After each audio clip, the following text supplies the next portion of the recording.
Welcome back, everybody, to another episode of Take Back Control Tuesday. Now, I can't tell you what the outcome is going to be for each and every one of you, but what I can tell you is for the next hour and 40 minutes, the time we're going to spend together, if you apply what you learn, this will change your financial future. If you're here, that means you're ready for change. And tonight, that's exactly what we're gonna deliver. I've got a special guest for you. His name's Jason Sipple. He is a master of what you're gonna learn. But what are you going to learn? Well, Jason is gonna teach you three things. He's gonna teach you how to take back control of your money by being your own bank. And then he's also gonna teach you how to build wealth through your own debts and expenses. That'll be the second thing you learn. And the third thing you'll learn, hence the cars, you're gonna learn how to get all the money back for every single car that you ever buy, drive, and own. And before you get into it, one last favor, just click that button right there, the subscribe button. It would do me a huge favor. And also, right above is a little bell. Smash that bell so that every time I put new content out, you'll be notified. So I don't want to waste any more time. It's time for Jason to really show you all about the infinite banking concepts. Let's roll. Take back control. Tuesday night. Tuesday?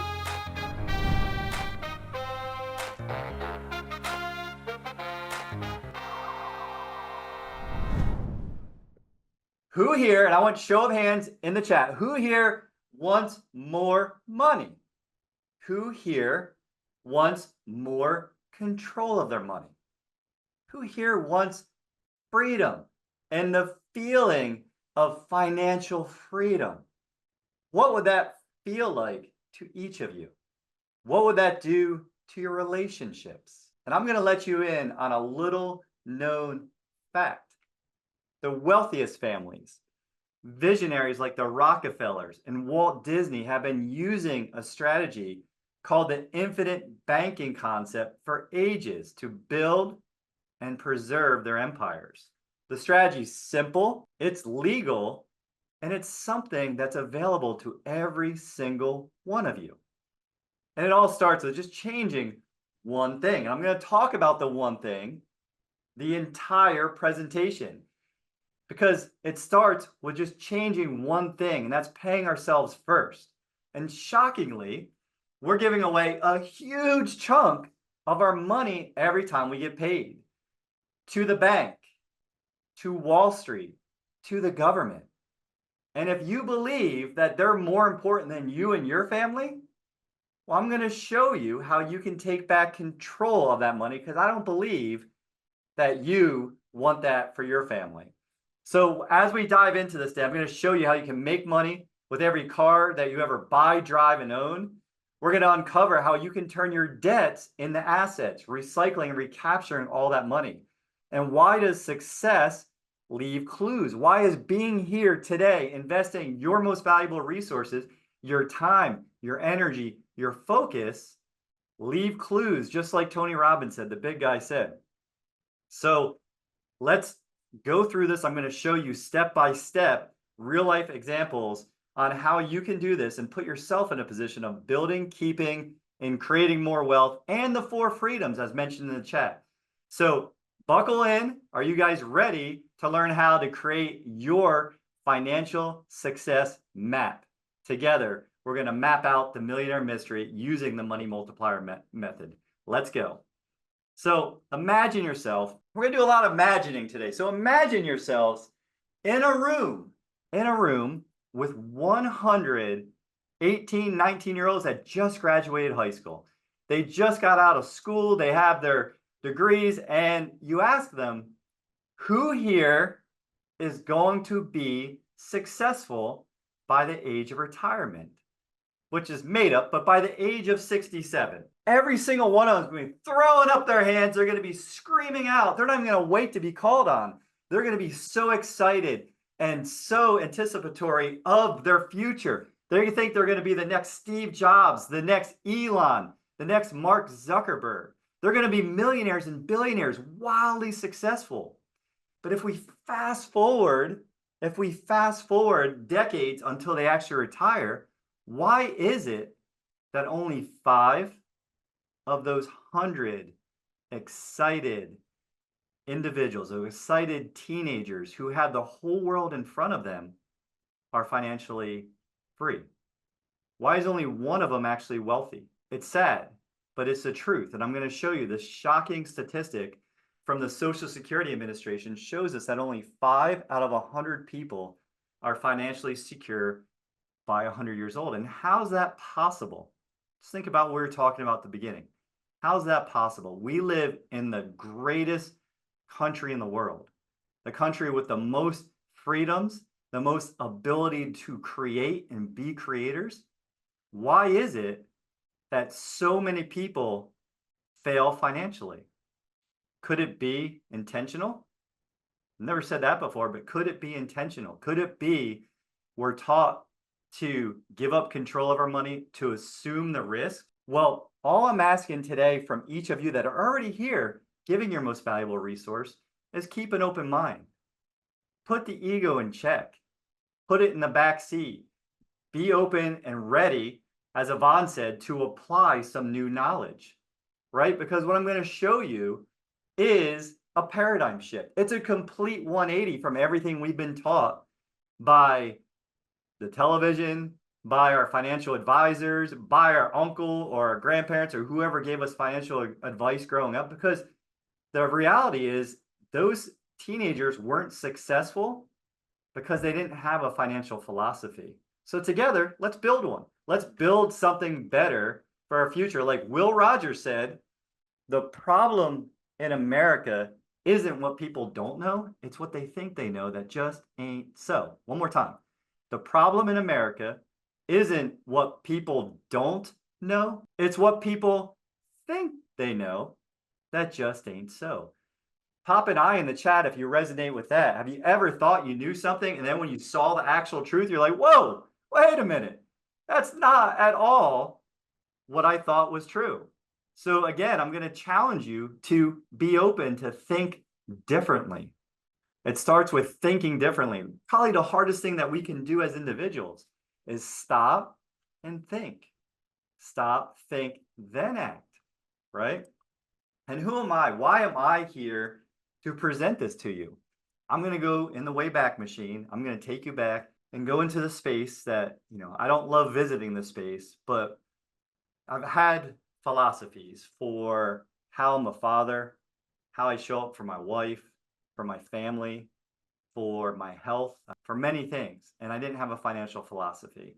I'm in the back of a mastermind where people are paying thousands of dollars to be there to create their future, to dream their dreams, to change who they are, because we are made in the image of the divine. And as the leaders up front, I'm part of the leadership team. He's running us through this exercise. And he's just asking us, who here wants more money? Who here wants to be a millionaire? How are you going to be there? Imagine how much money. Imagine what that feels like. Imagine you're traveling and you're doing these amazing things, making all this impact in the world. And as I was standing there, I just started crying. I just had tears running down my face, just stoic, not bawling, but just crying, just running down my face. And I looked at my one close friend, Andres, and he was like, brother, what's wrong? And I'm like, this isn't it. This isn't it. I'm lost. I'm failing my family. I am failing them. I am away from home. I'm not providing in the way that I'm able to, that I can create for them. And I didn't have an idea of how. And so I turned. After that, I went home, had to kind of rebound a little bit. And I understood that I needed a financial philosophy. And I asked for help. That's the first step. That's why you guys are all here, because you're willing to look to others who have done what you want to do and can provide the help for you. And so I asked a friend of mine who's a fiduciary with 40 Wealth Management Office. I'm like, brother, I need a financial philosophy. I'm going to offer you guys mine. You're welcome to take it. You're welcome to use it. But the first thing he handed me was this book. It sits right next to me on my desk every day. Was this book, R. Nelson Nash's Becoming Your Own Banker, which is on the next slide, by the way. So you'll get to see it again, write it down. But when I read that book the first time in one night, I know, impressive, but it's not. It's only 91 pages. It's got giant font and lots of pictures. When I read that book the first night, I was mad. Like, I think I was going through a stage of grief or something. So I'm like, this can't be true. If this was true, every single American would do this. All of us. Because it makes so much sense. It's just changing one thing. So I read the book the next night thinking maybe I missed something. And then I called my buddy mad, like, dude, why didn't you tell me? And he said this to me. This was profound. Sip. It's like, Brian, why didn't you tell me about this? I've known you for 2.5 years. And he goes, Sip, you weren't ready. How many of you weren't ready when you first heard about this? How many of you weren't ready when someone brought you a solution to a problem you were having in your life? And when you thought about it, you're like, wait, if I would have adopted that, if I would have adopted a philosophy of there's more to be had from avoiding the losses than there is from picking the winners.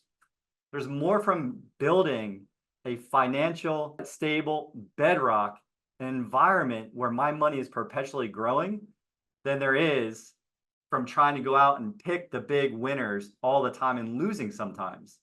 I mean, what's Warren Buffett's first rule of investing? Don't lose money. Second rule, see the first rule. Third rule, see the first 2 rules, right? So as we're going to jump into this, I'm going to peel back a lot of different onions, a lot of financial beliefs, and show you and explore what's possible with you. So you guys ready to get started? You ready to jump in? And let's start with that this is not a new concept, right? This isn't a new concept. A lot of people have talked about this. Maybe some of these people you already know, you follow, you admire. The first being, he wrote about a rich dad and a poor dad and kind of how he went about creating wealth. He has a great game for kids called Cash Flow, but he wrote about infinite banking and specially engineered whole life in Second Chance. So if you haven't read it, check it out. It's an amazing book. Then there's a big guy. This guy changed my life and wrote specifically about specially engineered whole life in section 5.2, Tony Robbins. And I've already showed you the book that changed my life, R. Nelson Nash's Becoming Your Own Banker. The man had vision. He saw you could take something that's been around longer than our tax code, longer than the Federal Reserve, longer than most financial institutions in the US, the most stable institutions, combine that with long-term thinking of being a forester, and all of a sudden, we have a way as Americans to have a financial bedrock of an environment, to keep our money, to grow our money, to control our money. And then I got my esteemed partners, or you guys know these guys, Brent Kessler and Chris Naugle writing Mapping Out the Millionaire Mystery, and then the Private Money Guide. I got Ken saying wrong cover. That's just the sixth iteration of that book. The 5th one, same book, just a different cover. That's all. And you got Chris is showing you how to keep money moving, right? How do we keep money moving? Now, before we jump into conversation about money, let's take a moment to talk about this intriguing concept, the backwards bicycle. A guy who was curious built this thing to show us our patterns. And I want to ask you guys, who learns quickly? Who are the fastest learners? Kids, right? Kids learn really quickly. And when we learn how to ride a bike, it's pretty simple. You might fall down a few times. You got mom or dad pushing you and they let go of you, and all of a sudden you're flying down the road and you turn the steering wheel right. What happens? It goes right. You press down on the pedals, you go faster. You turn left, it goes left. You slam on the brakes backwards. If you have one of those old bikes when I was growing up, you brake and you skid, right? It's pretty simple. What would happen if you get on a bike where, thank you, Mildred, when you get on a bike, and who here thinks they could ride a backwards bicycle? YouTube this, by the way. YouTube a lot of the things I'm saying. Who here thinks they could ride a backwards bicycle? A bike, when you turn right, it goes left. When you turn left, it goes right. I ride bikes all the time. I rode this morning at 5 a.m. I think I could ride it, but I know that's my ego. I'd fall flat on my face and all you guys would be like, oh, are you okay? And then as soon as I was okay, you'd probably laugh at me because that'd be funny, right? I thought I could do it. I couldn't do it. It's because of the patterns. Yes, like driving on the other side of the road when we're conditioned. It's a pattern. And so what if our money works the same way? What if our money really doesn't work the way we think it does? And so we're going to dive into that. So just give yourself permission that some of the things I share, you might just not know yet. right? Just add the word yet. I don't know how to do that, ... yet. Give yourself that permission, things will start shifting for you because you're saying, I'm ready to learn. I'm ready to receive new information. So let's look why more people aren't successful, right? Let's look at some of the wealth killers. What are the wealth killers? I always ask people, what are the two pains in life, right? And they always tell me taxes and marriage. I say it's either regret or discipline, but the wealth killers, taxes, inflation, volatility. That means the market up and down, right? The booms and busts. And by the way, when you really study money, you'll understand that the Fed is causing the booms and busts intentionally even. And then interest. We're going to show you in our spending how much control we're giving up to other people, to other institutions. And then there's the other half, right? Money has two parts. It has the math and the more important mindset, the scarcity, the going into the gap, the believing that you can't. I'd rather have my kids cuss, curse, say awful words than say I can't. That's a cuss to me, right? So with the mindset, we're plucking the FUD, the fear, the uncertainty, the doubt. And one of the things is we want to follow what's the norm, what's the status quo. And we saw with 95 of 100 of us, now I know it's not you guys, you are already the 5% because you're here. It's going to keep reminding you that of what it is for you to be here. But 95 of that 100 that aren't financially secure, that don't reach financial independence, the ones that have tons and tons of debt and they're spending more than they make, well, it's because they're following the status quo. They're not stopping and saying, wait a minute, this isn't working. I wonder what lesson I haven't learned yet. And so again, the financial philosophy that I want to give to each of you is there's more to be had from avoiding the losses than picking the winners. This is how we avoid all of the fluctuation. This is how we avoid some of the other things. So let's dive in to some of the mysteries about money. I'm going to ask you, and each of these questions, I want you to pop your answers in the chat or down below. Let's start by asking the fundamental question about money.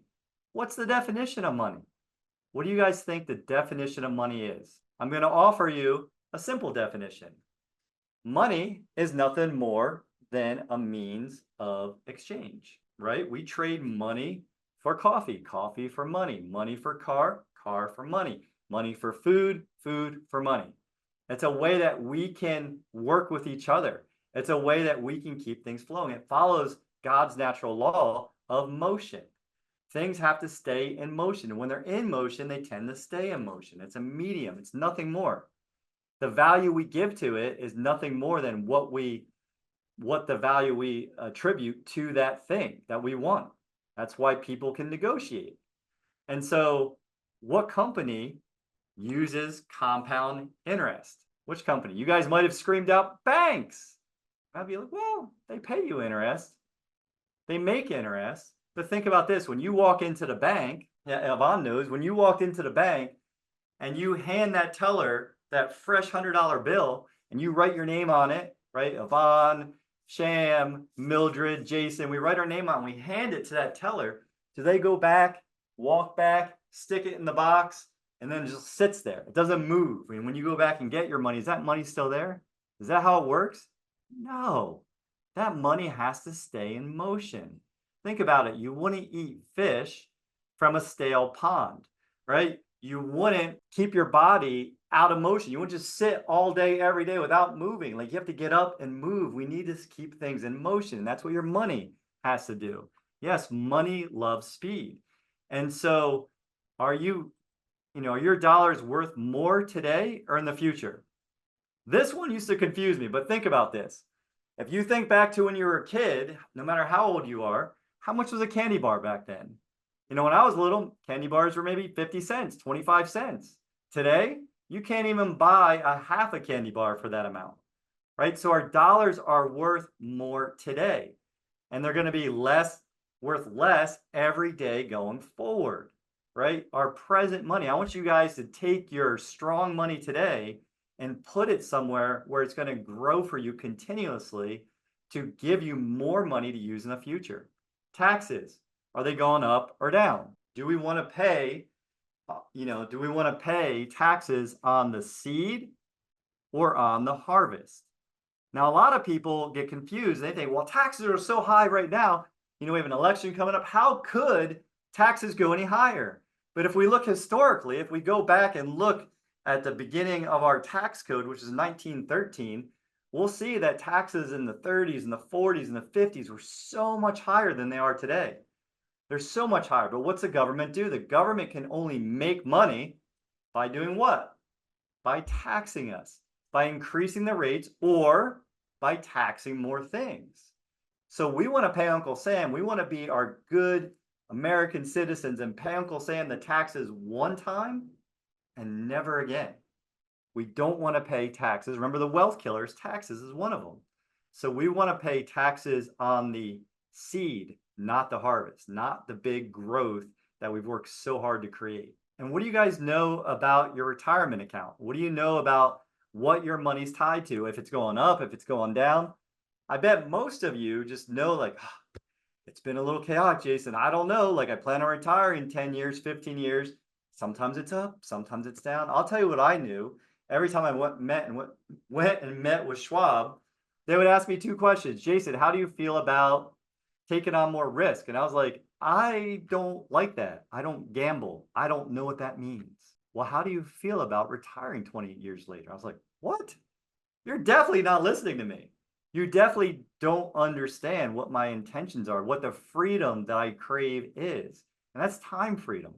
That's to do more of the things I'm curious about. And so I would always wonder what's behind door number C, and then just leave and go back to work and go back to trading time for money until I asked a better question 4 years ago, like many of you are doing right now. And so I know this is a lot to absorb.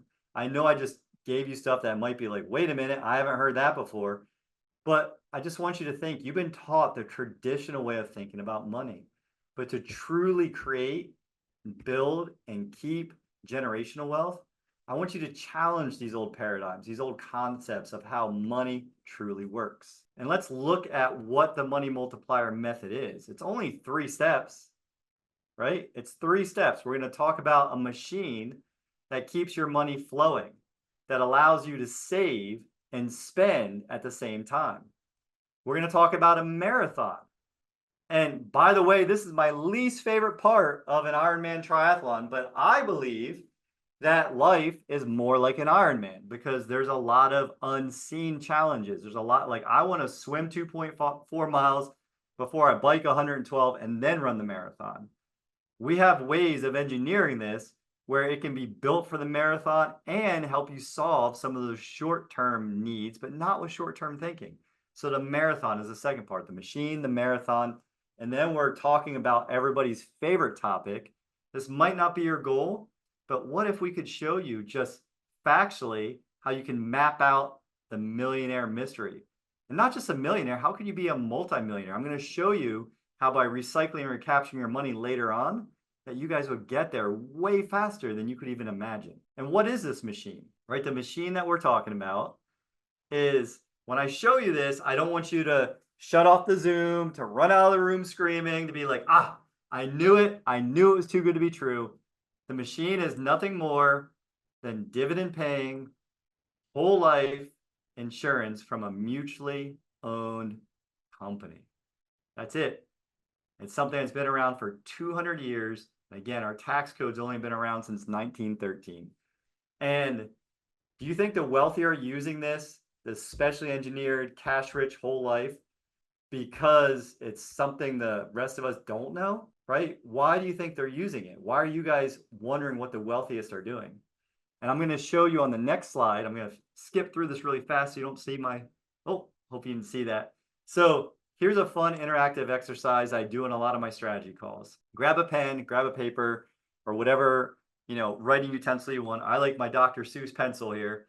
So just make yourself a T-chart, bank in the top left, policy in the top right. Be interactive, see what you learn here. So underneath each of the bank and the policy, I want you to write liquidity. Pop in the chat, what do I mean by liquidity? That's right. I just mean access to your money. Access to your money. Under bank, 0.07%. Mildred says she can't see the whole thing. Well, not yet. It's coming. We're going to do this exercise together. So 0.07%. That is what the banks pay you on your hard-earned money. That is conventional banks' rate of return that they're paying us for keeping their money, storing our money in the bank. The policy, we're going to use one of the 5 mutually owned companies. It's 3.25% contractually guaranteed. On the left, on the bank, you're going to write taxable, okay?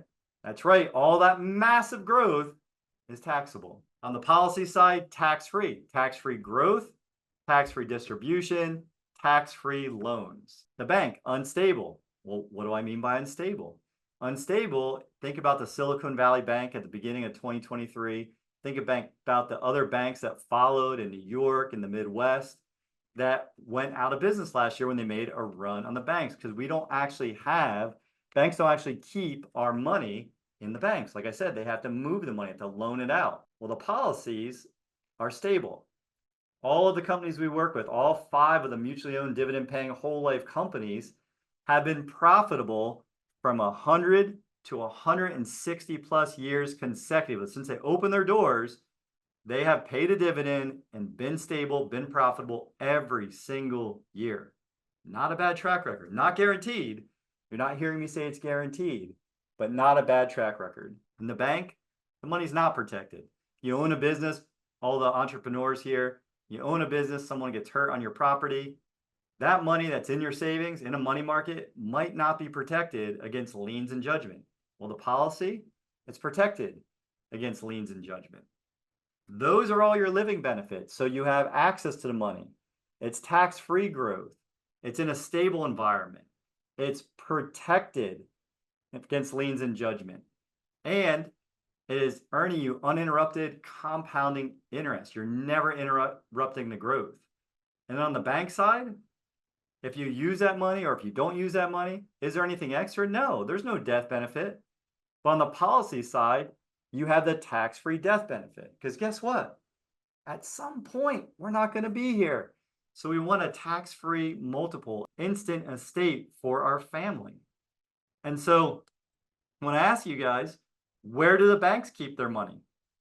Like, where do the banks keep their money? And the answer, as you guys are probably not going to be surprised, is the banks keep their money inside whole life, inside specially engineered, cash-rich whole life, where it's certain to grow, it's uninterrupted, it's stable, it's tax-free growth. And they do this to the tune of $202 billion. So for those of us who are putting our rainy day funds in our savings or a money market, or storing money for taxes in a money market, where would be a better environment to store your money? That's right, where the banks store their money. Again, do you think they know something we don't know?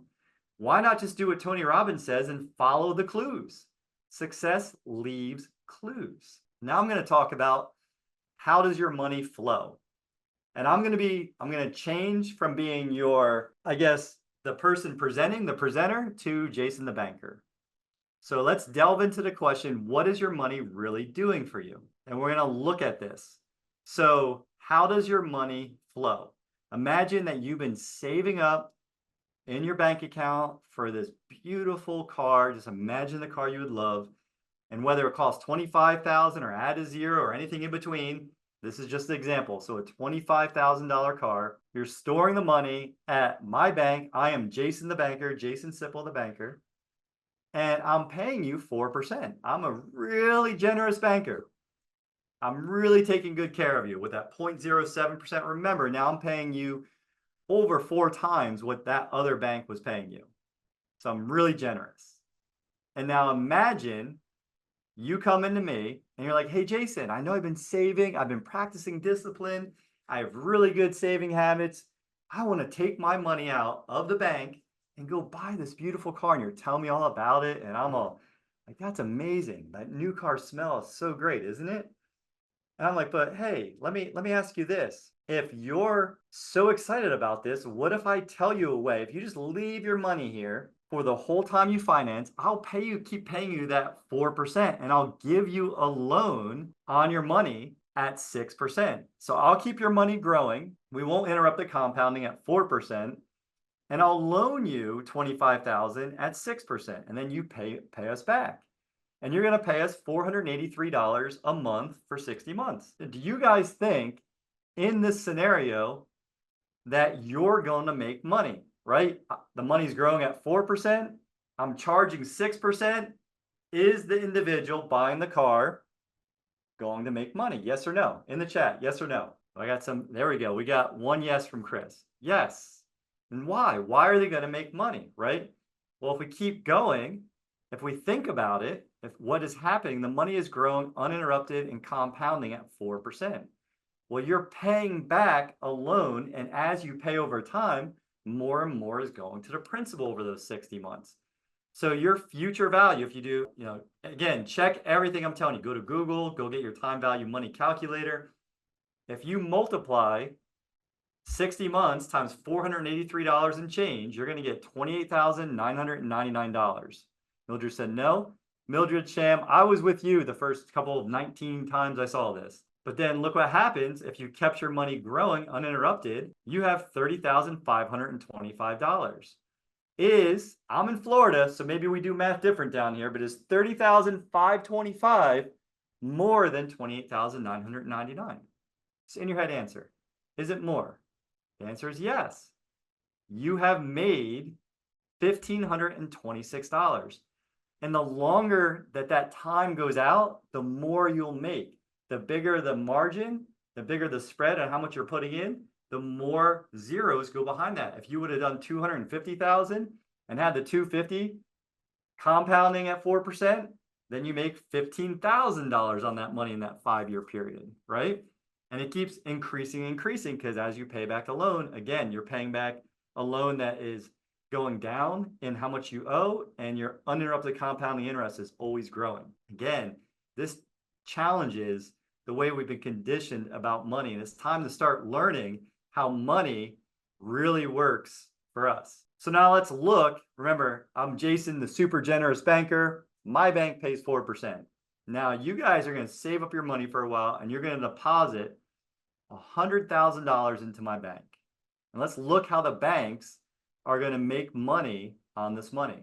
Remember, they're paying me 4%. I'd be really happy with that money coming from a bank. Especially, I don't even think my bank's paying me even 0.07% at this moment. But when you put the money in the bank, does the bank keep the money in the bank? No, remember the law of motion. We got to keep the money moving. So what do the banks do? They loan it to a new home builder, right? They lend it out at 7%. And now the seller comes back and deposits the money. What's the bank do now? They're going to lend it out to somebody who is buying a car, and they're going to lend it this time at 8%. And now the car dealer is going to pay back the bank, right? The money's got to be deposited somewhere. Then the bank's going to do what? They're going to move the money again for a home remodel. Someone wants to put a new bathroom in, maybe a new deck, a new pool. And they're going to charge 9% this time.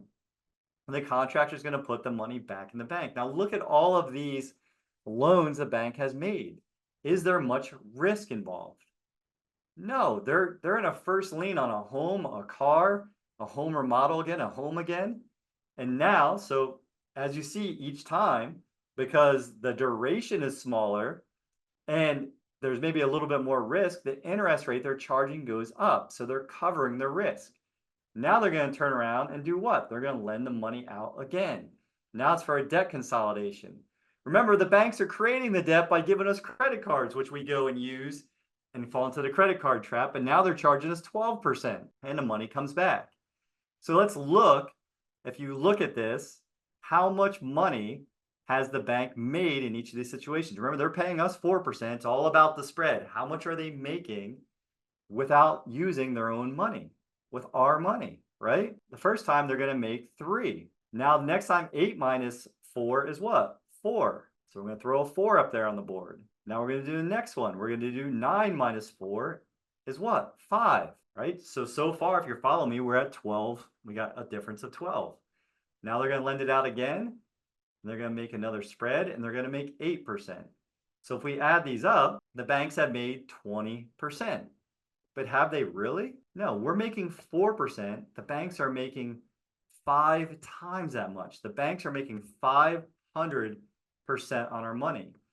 And if we go to BauerFinancial.com, every bank in the country, whether it's a big bank, a local bank, a credit union, they're making between 400 and 1,300% annually on all of the money that we're leaving in the bank. Is that not wild? Your money is making 400 to 1,300% for the banks and the banks' families every year, consistently, year over year over year. How many of you would like to make that kind of money and understand how the banks are doing what they want to do or what they're doing with our money, right? I was doing this analogy. I'm going to stay here for a second because I've been thinking about this all week, knowing I was going to get the opportunity to talk to you all. I was thinking it's not, I've never said this before on camera, but it's not any different than what if the banks, they have, someone comes in, they rob your house of all the valuable stuff, and then the next day the robbers come to your house, and now they're saying, hey, I'm going to install a security system, and you're going to pay me for that. How is that any different? We trade our most valuable resource for money. We put it in the banks. The banks are giving us barely anything, and they're making 400 to 1,300% of our money. And then when we need our money, we got to jump through so many hoops, right, to get there. Your real estate business lives and dies by the network and the connections that you make. I mean, after all, your network, well, it's your net worth. That's what you always heard, right? If that's an area where you desire improvement, well, Private Money Club, it's for you. PMC saves you precious time and money by bringing the real estate world, well, right to you, right in the palm of your hand. So get in on the action like so many others have by going to privatemoneyclub.com and sign up. So let's go into the next part of this equation. Let's go into our mindset and how we're conditioned in our annual pattern of spending. Remember earlier how we discussed how we're groomed and conditioned to give up control of our money, and the others, the bankers, the creditors, are reaping the reward? Let's dive into what's happening with the majority of American households. This is how people spend their money, and it's been like this for 4 or 5 decades now. You can go back and look at the historical research. So first, we got our automobiles. Most people are spending about 20 cents of every dollar they make on their automobiles. Next, 30% of every dollar on our homes. With our cars and our houses, we're already at 50 cents of every dollar. Next, we got 40% to everything else, to our bills, to our lifestyle, to our fun, to the magic, right? So now we're at what? Added up, 90 cents of every dollar, and I'm being generous, showing that we're saving 10 cents of every dollar. If you Google savings rates right now in America, we're at like 3.23% of every dollar. So if we think about the first 2 commandments, the commandment to love who? To love God with all of our hearts, minds, and soul, and then love thy neighbor like thyself. So that goes God, ourselves, neighbor. Right now, we're giving 90 to 97 cents of every dollar to everyone else. We've been groomed to do something that's not best for us. So how do we take back control? Now let's look what would happen if we took back control of just the interest in this equation. So now of every automobile, there's 5 cents of those 20 with interest. What happens if we take back the function of banking, put on our banker hat, take back control of that principal and interest to 2 parts of every debt, and transfer that 5% to our savings? Now we're saving 15 cents of every dollar. You guys all following this? Now with our housing, if you guys have bought a house in the last 5 to 7 years, do me a favor, do not log in, do not go look at how much interest that you are paying to the banks. It'll make you cry. You will be grumpy. And if you do, make sure you have a plan for recovery afterwards, because you're paying 70 to 80 cents of every dollar in those first 5 to 7 years of interest to the banks. So that's 25 of every 30 cents are going to the banks, to other people, not to pay off your house. So now if we transfer that over, all of a sudden, you've got 40 cents of every dollar back into your circle of wealth. Are you guys seeing this? Then you got 5 cents of every dollar for everything else. So now we have taken back control, right? Recycled and recaptured our money, which I'll show you in another example even more. But just look at this. If we've just transferred and took back control of our purchases, of our purchasing power, we'll have that much more money in our wheel of wealth. 50 cents, half of our money. Imagine giving yourself a 40 cents on the dollar or 35 cents on the dollar raise. How many of you would like that? To give yourself a raise, whether you're an entrepreneur or a W-2 employee? I think we all would. I'm just showing you guys what's really going on. Mildred says, me, I agree. So let me go into, one of my favorite parts. How can we get all the money back for every car or truck that we ever buy, drive, and own? Let's create a system. Let's use the machine. Let's peel back, open up the hood of the machine and show you. And we're going to do some things in here we would never do with how we teach you guys how to infinite bank. But I'm going to show you to really give you this example, to really make this example anchor in for you.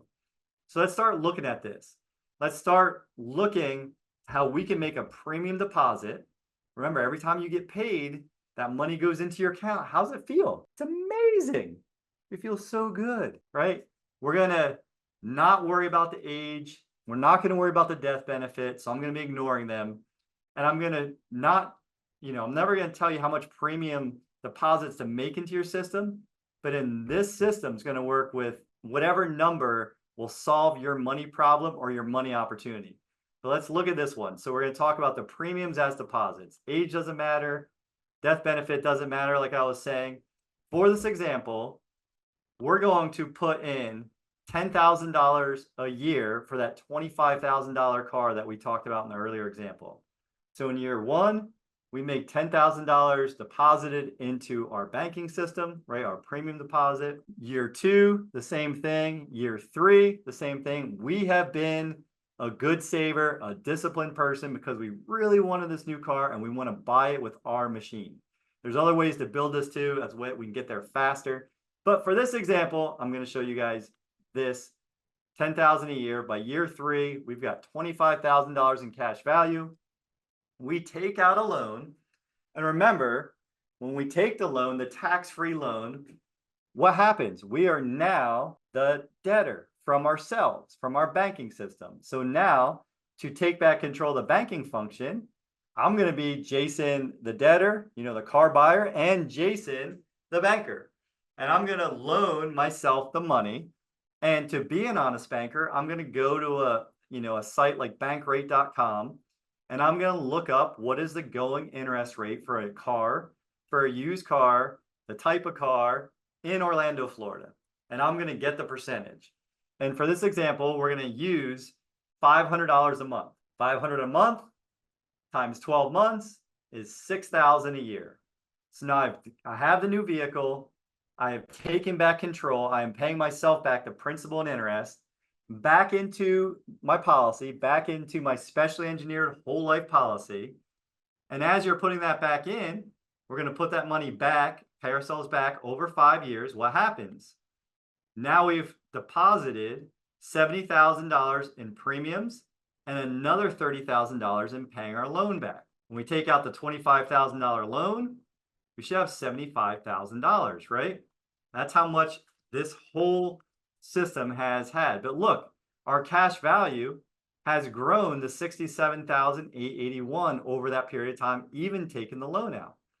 So we've actually recaptured 91 cents of every dollar for that money. Now let's look at our next car. We're going to do something that we would never do. This is the part I said that we would never do. We're not going to stop paying money into our policy at any point when we're actually banking, but we do in this example.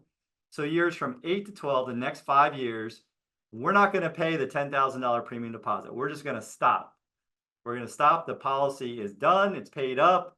It's all leveled out. And we're just going to take money, our cash value from that $67,000, and we're going to buy another car, second car. Remember, we've already captured 91 cents of every dollar for the first one.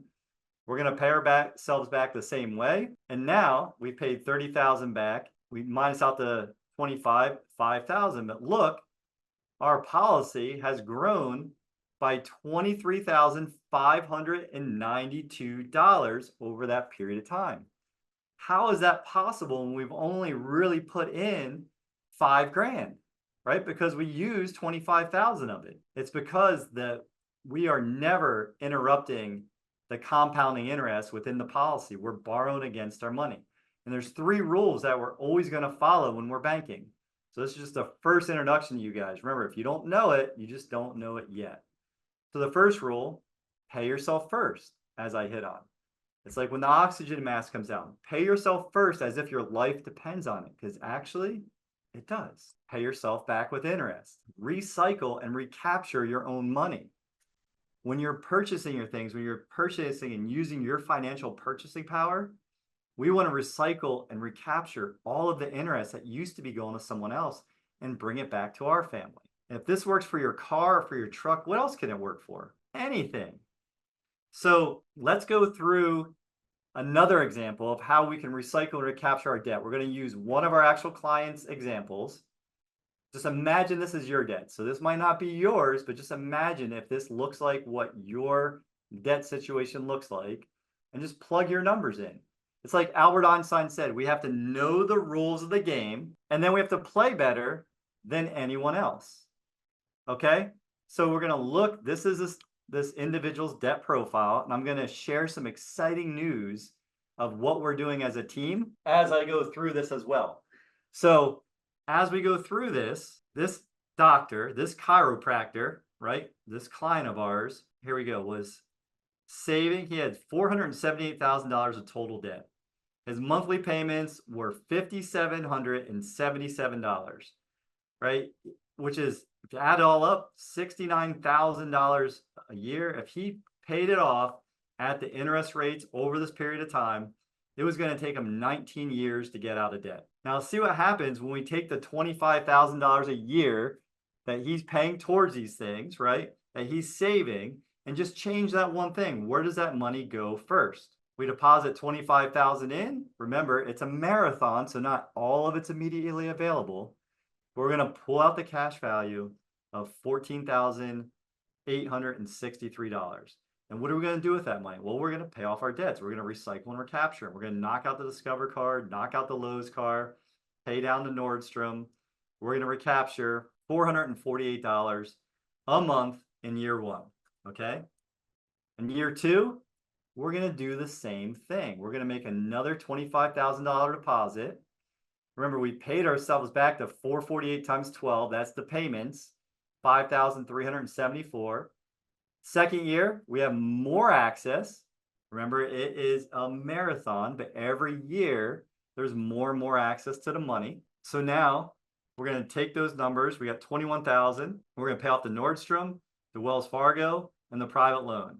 And we're going to recapture an additional $1,500 of money. So now we got $1,900, almost $24,000 a year coming back to us. Year 3, doctor does the same thing. Remember, we're just changing one thing in this example. Where does our surplus money go first? By year 3, the doctor is already at the efficiency point. He puts in $25,000. Now he's able to take out more than $25,000 of the policy. It's already giving him the ability to take a loan for $25,541. He's paid himself back $23,000 because remember, he's being the honest banker. He's going to take that $48,000 and he's going to knock out the BMW in the West Marine, recapturing 2 more loans. Now he's almost got $4,000 he's paying himself back per year. So now look, we're about to go into year 4, but in the first 3 years, how much did we put in every year? Just do the math in your head. 25 plus 25 plus 25, $75,000. How much do we take out in loans? First year, $14,000, $16,000, $25,000, $55,000 in loans. If we do the difference, how much is left in the policy? If you guys just subtracted the 2, you'd be like, 20 grand, Jason. That's easy math. That's first grade math. But no, remember, we're never, ever interrupting the compounding. We have all $75,000 still earning uninterrupted compounding interest. So let's fast forward and go to year 4 now. So in year 4, we're putting in $25,000. And look, our value has gone up slightly more. We have more we can borrow. We paid ourselves back $44,000. We have total of $70,000 in cash. We knock down the condo. Year 5, do the same thing. Cash goes up again. Now we knock out the condo, pay down the house. We've recaptured the payment for the condo every month. So now we're recapturing almost $4,500 a month, or more than $4,500 a month, right? Go to year 6. Now, in this year, we deposit, we're not able to put in the whole amount. So we deposit $10,000. We take out the loan. We start a second policy for 25 grand. The cash value, remember, it goes back to the beginning. It's a new policy. It's a new warehouse for his wealth. And he's recaptured the money. So now we got deposit 10,000, have 13,000, deposits 25,000, cash value is 14. Payments back to himself of 54,000 and change, 82,000 in cash. Year 6, doctor has knocked out all of his debt. He has recaptured that $5,777 in 6 years, not 19. And this is the amount that's enough to pay off your house and finally be rid of the banks in this chiropractor's example. And now what we've done is we've added a new tool, a new team, a concierge team, that once you have your paramedical, once you're in process and you're going through and looking to get approved to be a mutual owner in a mutually owned dividend paying whole life company, we're going to give you this debt blaster and show you mathematically how long and what's the most efficient way. Is it the avalanche approach, the highest interest approach, the snowball approach like Dave Ramsey loves, right? Which one is going to give you the quickest results so you guys can see the pathway mathematically? Like, what's this mathematically going to look like? And we'll show you the one that wins, and we'll show you how you can do it. And then once you're approved, once the policy is enforced, it gets even better. We're going to give you a debt map, right? Because knowledge is not power. It's the applied knowledge, right? You have to apply the knowledge for it to be powerful. This is why I actually partnered with Brent Kessler, Chris Naugle, and the Money Multiplier team. It's because they supply the people, the handholders, the people that are going to be your student drivers once you're approved. That's what's most important to us, is that you guys succeed. And why do we want that? Why do we give up as much as we do in the commission, 60 to 70+% in every design we do? It's because 91% of the people we help come back within a year and do more. And so as we're mapping this out, one of my favorite questions of all time is, how do you eat an elephant? How do you guys eat an elephant? You're like, well, that's a big animal. I don't know if I want to eat elephant that often. Well, you do it one bite at a time. So we're going to have some elephant stew.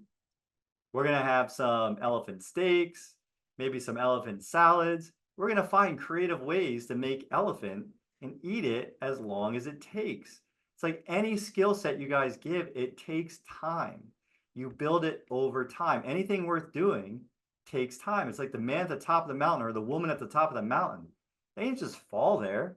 They had to get there step by step by step. And I love to say that progress equals happiness. We want to give ourselves permission to succeed. Again, to say, I just don't know how to do this yet. Because once you make progress, you want to celebrate. You want to hardwire that feeling into your nervous system so you know how that feels. And when we look at the question, is it possible to owe no man or no woman nothing? Yes, we know that the machine works for debt. We know it works for expenses, vacations, homes, taxes, tuition, everything you can think of, anything you finance. When you decide to become your own banker, the verb, you've added a second business to whatever occupation you serve others with. This machine works for everything. We're only limited by our imagination. If we have no debt, that's amazing. You're still going to need financial purchasing power or to put your little green men to work. You're just ahead of most people, Mildred, which is awesome. So let's look at what happens if we continue to be an honest banker, if we keep paying back the condo and the house in the last example.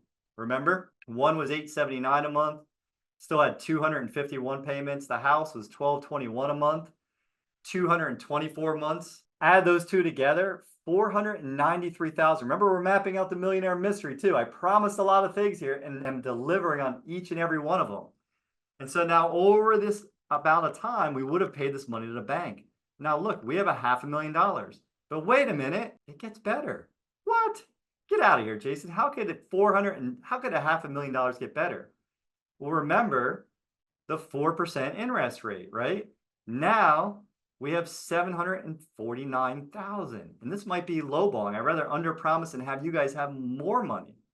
Remember, when you take more money and have it growing uninterrupted and compounding year over year over year, that's just going to keep growing and giving you more money, more resources for your family.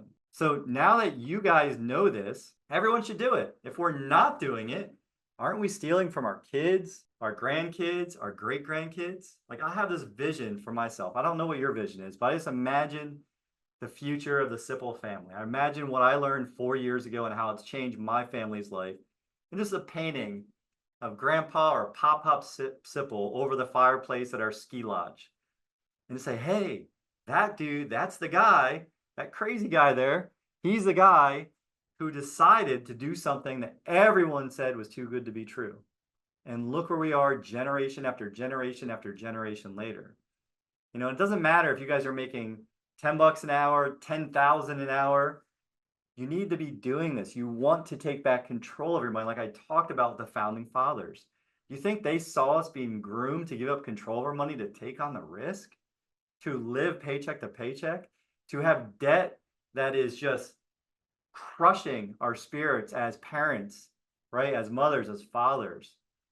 We want to break the bonds of financial slavery that we don't even know we're in. And by the way, I didn't spend a lot of time talking about the second guarantee of every single contract that we help people with, that you guys own, that you're the owner of, not someone else. The death benefit, the guaranteed legacy piece that Jackie just mentioned. You know, the loans never have to be repaid.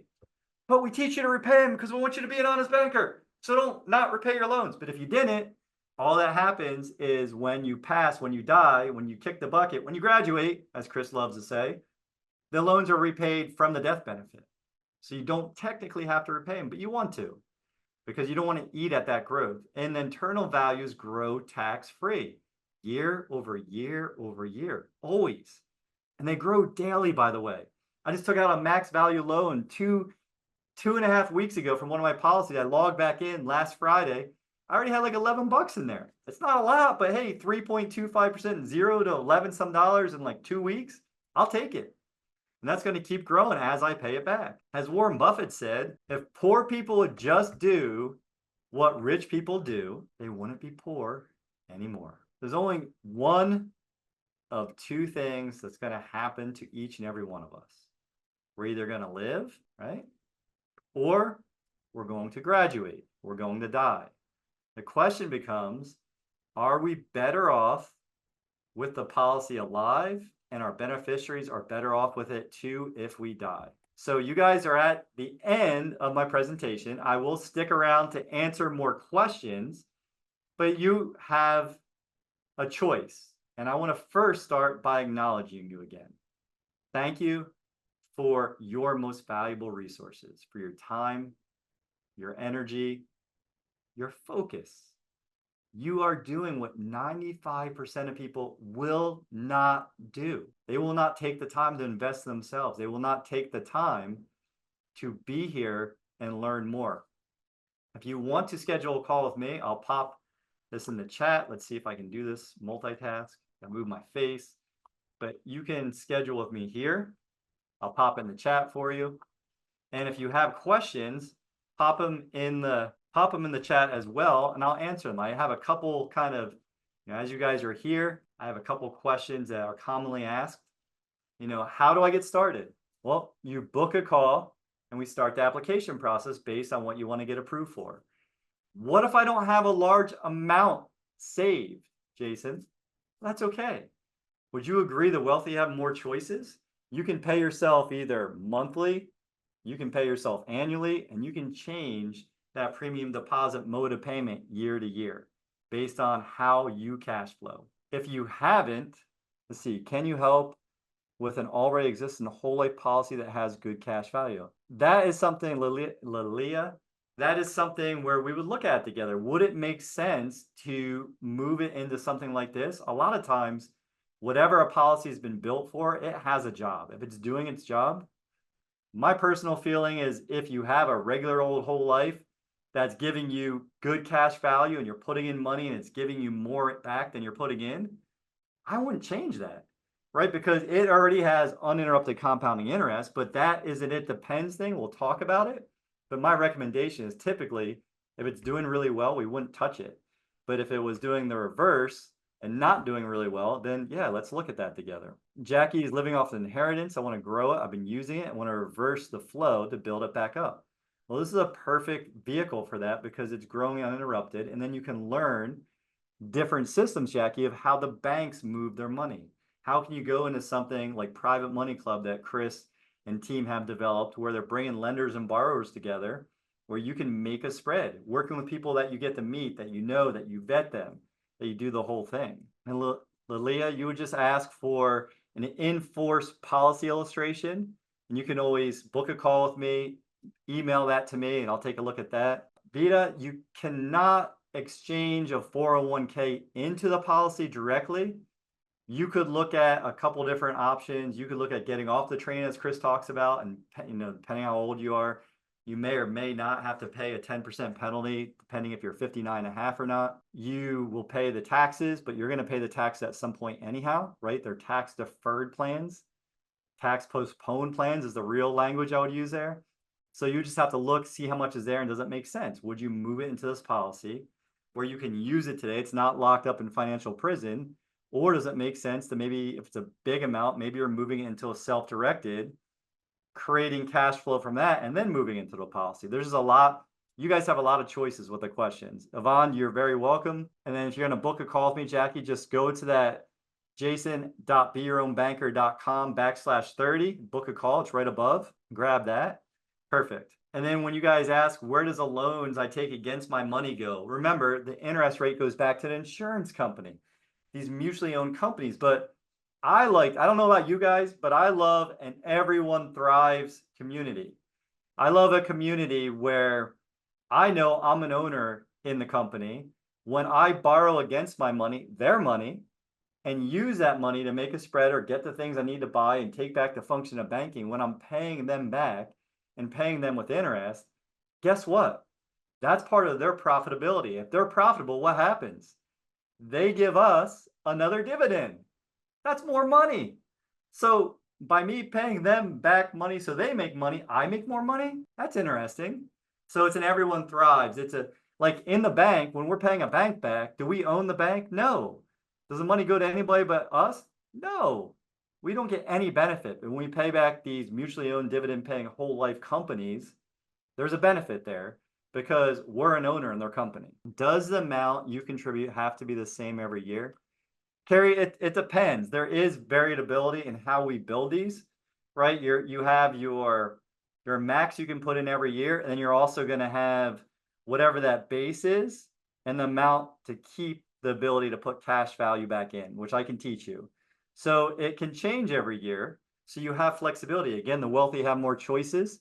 We always want to start off in a place where it makes sense for what we're trying to accomplish. Steve says, since we're creating our own bank, can we pay bills from that? Steve, eventually, when you're using, it's a great question. Get it all the time. So Nelson Nash in his book talks about becoming your own banker, talks about how, 15, 20 years in, everything's getting paid through your banking system. And what he means by that is now that you've made a big enough warehouse for all your wealth and all the money you're earning is going into there, you have money for opportunity to create opportunity. So now you're creating cash flow, interest paid back to you. Then you can start using that for your gas, for your food, for other things. But at first, we really want to look and see what the money's doing. It doesn't really make sense if we're not making a spread on the money. Do they structure with lump sum? If you can't do a one payment, you can, but then it becomes a MEC. So the answer to that would be, we can design it to where you're paying annually and you could dump in more money at the beginning if you're approved for that. So you can book the call right here.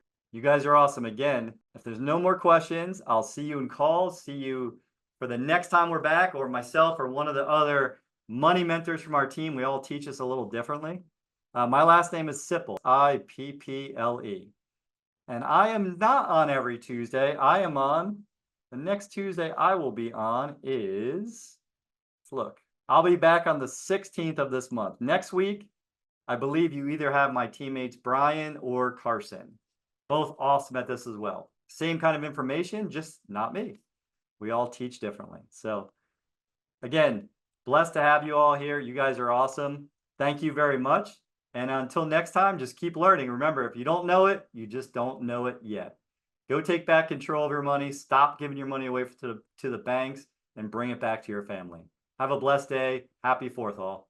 All right, so I hope you guys enjoyed that episode. We're putting up tons of them, but I think if you like this one, you'll probably like that video as well.